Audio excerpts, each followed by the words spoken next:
Hello everyone and welcome back to another episode of What the Flop. In this week's episode I'll be talking about the highly anticipated film, The Batman. Bruce Wayne, Sorry? I wouldn't be bothering you here, but your people keep telling me you're unavailable.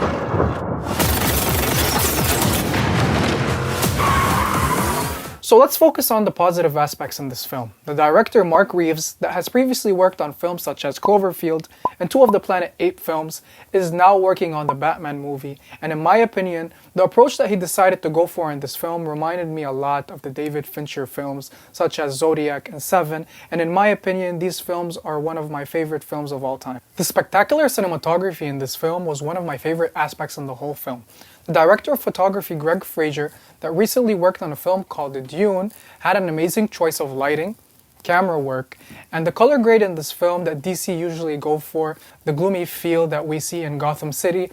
And in my opinion, just with the cinematography of this film, it's definitely worth the watch. However, great visuals can't compensate for not so great character development, and this is what this film lacks. Moving on into the characters in this film, and to the biggest controversy at the moment, is Robert Pattinson a good Batman? Honestly, in my opinion, I don't think that Robert Pattinson gave justice to the Batman's character, and the approach that DC tried to show in this film is that this Batman is a rookie character.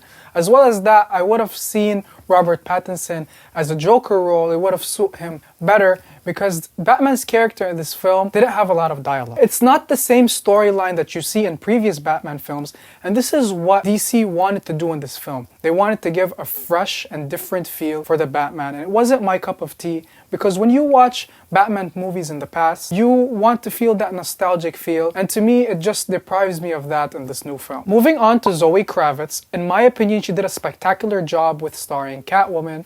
Jeffrey Wright also did a good job in his part, and characters such as Alfred starring Andy Serkis and the Penguin starring Colin Farrell, in my opinion, were casted perfectly for the role, however did not get enough screen time. For a 3-hour long screen time, I expect this film to have better character development.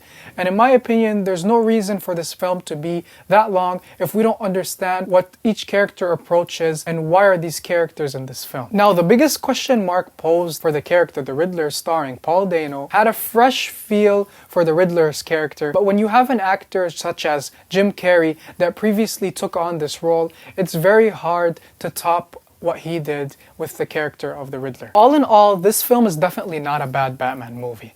It's just not a Christopher Nolan type of Batman movie. It's a new approach to the Batman films, and in my opinion, they could have worked more on the storyline. So I would honestly rate this film a 7 over 10, but this film had incredible cinematography, and if you come with a mindset of trying to understand the Batman film from a different perspective, you forget about everything that you watched before, then you will definitely love this film. So I want to thank you guys so much for watching, and I'll see you guys next week. The bat and the cat. It's got a nice ring. New friend of yours?